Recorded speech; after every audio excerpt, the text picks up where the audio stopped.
صباح النور والسرور البنات. اليوم جيتكم بوصفة تاع فلان باتيسيا. راح اليوم نديروه يعني بحلة جديدة، راح نديرو فليمول فردية. يعني وحدة عندها عزيمة قالت لي سارة، قالت لي تعيشي كي نديرو يعني كيما نقولوا حنا كي نديرو في مول كبير كي تقطعو يتفتت. دونك هنا عطيت لها الفكرة، راح نديروه في ديمول فردية، تحبوا تكبروا تحبوا تصغروا. جوزو مباشرة على بركة الله للمقادير. بالنسبة لاباتا سابلي وش فيها؟ عندنا حبيبه ولا الثلجاج تكون بدرجه حراره المطبخ، عندنا زوج مغارف تاع لا مارغارين تاني يكونوا بحراره المطبخ، عندنا زوج مغارف تاع السكر المسحوق سكر غلاس، عندنا ملعقه تاع قهوه كحله، خميره تاع الحلوه ليفر شيميك ولا البيكين باودر، عندنا لافاني، قرصه تاع الملح، بلا ما ننساو لا فارين. نجوزو مباشره على بركه الله لطريقه التحضير. اول حاجه نبداو بها نجيبوا الغيسيبيون تاعنا نفقسوا فيه حبيبه تاع ولا الثلجاج، قلت لكم تكون بحراره المطبخ. نضيفوا عليه زوج مغارف تاع لا مارغارين، الا ما عرفتوش يعني كيما نقولوا حنا ديروا بزوج مغارف، ديروا 125 غرام تاع لا مارغارين هي اللي نديروها في لاباط اسابلي. نديروا هنا تاني دو كويير تاع سكر غلاس، يعني ملعقتين كبار تاع الاكل سكر غلاس. دايما غربلوا حاجتكم باش تتحصلوا على نتيجه مليحه. عندنا زوج مغارف تاع الاكل سكر الناعم، عندنا زوج مغارف كبار تاع لا مارغارين، عندنا حبيبه ولا الثلجاج، ما ننساوش قرصه الملح، نغربلوا لافاني. كل شيء غربلوه في البدايه. علاش؟ شوفوا هاد لي غريمون راح يشكلوا لكم عائق. نعتذر البنات راح لنا الضوء. نخلطوا الكل مع بعض هكذا حتى ينسجم الخليط بهذه الطريقه. يعني من المستحسن استعملوا الايد خير هكذا. احنا بعد ما خلطنا المكونات مع بعض نجوزو نضيفوا لافارين.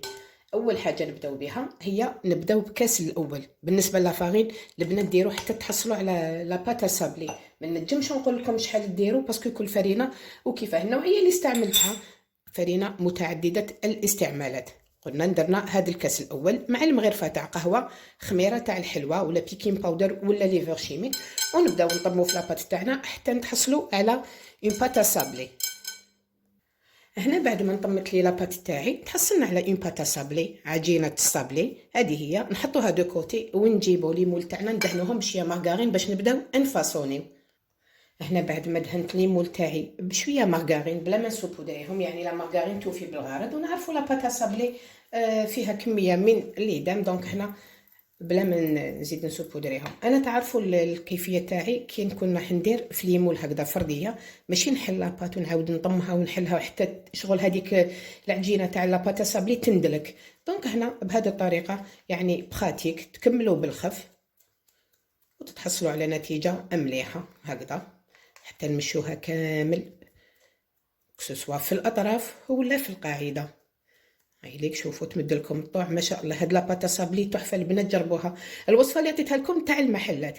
اذا ما حبيتوش ديروا في الليمول فرديه بهذا الشكل اللي قلت لكم هي عندها عراضه، اذا كنتوا راح يعني تعتبروها كمشروع ولا تدوها تاني في يدكم كي تكونوا رايحين ضياف ولا وديروها في المول. هاد لاباط المول اللي يرفدها يكون القطر تاعو 30 سنتيمتر. انا نكملهم كامل بهذا الشكل يعني باش ما نطول لكمش في لا فيديو.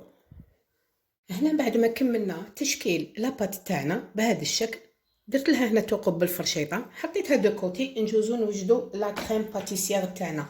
واش عندي هنا؟ عندنا ريتله حليب، عند نورمالمون نديرو ريتله ونص، ولكن عندي ريتله حليب نزيد لها زوج كيسان ما يعادل نصف ريتل تاع الحليب. يعني عندنا ريتله حليب وزوج كيسان ما يعادل ريتله ونص. عندنا كاس مايزينا معمر مليح، عندنا كاس غير ربع سكر حبيبات ولا الكريستاليزي ولا اللي نشربوا به القهوه، عندنا زوج حبيبات بيض، عندنا لاباتاغوم بذوق الليمون. حبيت نديرها اليوم بذوق الليمون، تحبوا ديروها بذوق الموز كيما تفضلوا. يعني ديروا لافاني ولكن كثروا في لا كريم باتيسيير بلا ما نساو قرصه الملح. دوك نجوزو مباشره على بركه الله لطريقه التحضير. اول حاجه نبداو بها نضيفوا زوج كيسان تاع الماء، قلت لكم ما يعادل ريتله ونص. تحبوا تضيفوا لها زوج مغارف لحظه هادشي يرجع لكم باش تتحصلوا على بنه يعني ما شاء الله. نضيفوا زوج حبيبات تاع البيض، راح نديروا كل شيء في بارد في بارد. ولا اسهل من هاد لا كريم باتيسيير.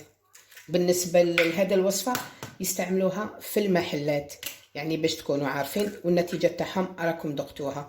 اللي يحب يدير هذه الوصفه كمشروع هذا الشيء يرجع ليه، يعني على بالي راح ينجح فيه بحول الله تعالى، والذوق تاعو والشكل تاعو ما شاء الله. نضيفوا الكاس تاع لا مايزينا، قلت لكم ضيفوا بارد في بارد، يعني ماشي حتى يسخن الحليب باش ما يتشكل لكمش كتل. نضيفوا هنا الكاس غير ربع تاع السكر. خدموا دائما البنات في حاجه ميسعه. انا الحليب تاعي مازال ما ديكونجلاش، دوك نخلطوه مليح مليح ونحطوه فوق النار حتى يعني كيما نقولوا حنا يتقل الخليط. احنا البنات كي تحطوها فوق النار بقاو تخلطوه حتى يتقل الخليط، ما تنحوش كامل يدكم، ولازم تخلطوا بيان. يعني باش نهضر لكم يعني باللغه العاميه، علاش نخلطوا مليح؟ باسكو انا دايرين البيض باش ما يطيبلناش، ولا مايزينا باش ما تهبطش للقاعده تاع الكسرونه وتلصق وتتحرق يعني تشكل كتل. دونك هنا نبقاو هكا نستمروا في الخليط حتى نتحصلوا على القوام اللي رانا حابينه. بالنسبه لاباتاغوم نضيفوها بعد ما نحو لا كريم باتيسيير تاعنا من فوق الفرن. هنا بعد ما تقالت لنا لا كريم باتيسيير تاعنا تحصلنا على هذا الشكل، نجوزو نضيفوا لها لاباتاغوم بذوق الليمون. يعني قلت لكم لا فانيل لا كريم باتيسيير ضيفوا كميه يعني لا باس بها. نجوزو نضيفوا هنا شويه تاع لا مارغرين، نقيس نص مغرفه كبيره باش تمد لكم ذوق بزاف مليح، ونخلطوا هاد المكونات مع بعض. هنا بعد ما خلطنا لا كريم باتيسيير شوفوا القوام اللي تحصلنا عليه البنات، تحفه تحفه. هنا نجيبوا لي مول تاعنا اللي كنا حطينا فيهم لابات وتقبناها بالفرشيطه، ونبداو نعمروهم بهذا الشكل كيما مضالين نديروا في المول الكبير، يعني المول العادي. انا عطيت لكم المقادير تاع مول القطر تاعو 30، راح نقول لكم 130 عفوا 30 سنتيمتر. دونك هنا انتم استعملوا هذه المقادير في المول تاع القطر ديالو 30 سنتيمتر. نبقى نعمرهم هكذا. حبيت نوري لكم قوام تاع لا كريم باتيسيير، شوفوا شحال شابه ليس ما شاء الله. استعملوها يعني في اي حاجه اللي تكونوا راح تستعملوا فيها لا كريم باتيسيير. نعمرهم كامل بهذا الشكل. احنا بعد ما عمرنا الليمول ديالنا كامل هكذا بهذا الشكل، انا في الوقت اللي كنت نوجد فيه في لا كريم باتيسيير شعلت الفور ديالي على 200 درجه، الشباك في الوسط. نطيبوها من تحت قبل كي نشوفوا لاباتا صابلي تاعنا حمارت باش نشعلوا عليها من الفوق. طيبوها ونعاودوا نرجعوا. بالنسبه للتوقيت كل سيده والفور ديالها، هي تنجم تدي لك حتى لساعه باش تطيب لك من تحتها، ولكن كل سيده والفور تاعها. دونك هنا عسي حاجتك اون فوا تشوفيها ولا تدوغي في الاطراف اشعلي لها من الفوق. هنا بعد ما طاب الفلون باتيسيير تاعنا وشكل لي هاد القشره الفوقانيه وحمارت بهذا الشكل، يعني هنا نعرفوا باللي الفلون باتيسيير تاعنا نجح 100%. هنا جبت معجون ابغيكو، انا نحب ندير له في السطح المعجون ابغيكو، تحبوا ديروا له ديكوجيل بذوق الليمون ولا العسل ولا الناباج، هذا الشيء يرجع لكم. نجوزو ندهنوا له السطح ديالو من الفوق هكذا بهذا الشكل، يعني باش نمدوا له هذيك لا بريونس اللي نشوفوها في المحلات. ولكن شوفوا البنات بالمعجون ابغيكو يمد لكم ذوق ولا اروع، يعني جربوه بهذه الطريقه ما راحش تندموا عليها. هنا ندهنوا كامل السطح تاع الفلون باتيسيير تاعنا، نحطوه في الثلاجه اقل شيء 4 ساعات يكون واجد، ويعني واجد للاكل. علاه نحطوه في الثلاجه؟ باسكو مازال يترعد هنايا. دونك هنا كي نحطوه في الثلاجه راح يشد كيما نقولوا حنا روحو بيان. هنا بالنسبه للطياب ديالو شوفوا ما شاء الله عليه طاب تحفه. جربوه بهذه الطريقه، سورتو اذا كان عندكم ضيوف، يعني بهذا الشكل راح يكون لا بريزونطاسيون شابه على كي نديروه في مول كبير. نعاود لكم ونقول لكم المقادير اللي عطيتهم لكم ينداروا في مول القطر تاعو 30 سنتيمتر. تحبوا تعتبروه كمشروع دوبلي المقادير واتكلوا على ربي وخدموا مع المقاهي ولا مع اللي يبيعوا لاتاي، هذا الشيء يرجع لكم. لا حتى مع الاعراس بهذا الشكل يعني راح تتحصلوا على نتيجه ما ترضي الزبون. قلت لكم نحطه في الثلاجه مده 4 ساعات ونعاودوا نرجعوا تشوفوه بحول الله تعالى على طاوله التقديم. هنا بعد ما شفتوا جميع المراحل النتيجه اللي تحصلنا عليها هذه هي ان فلون باتيسيير اما فاسون.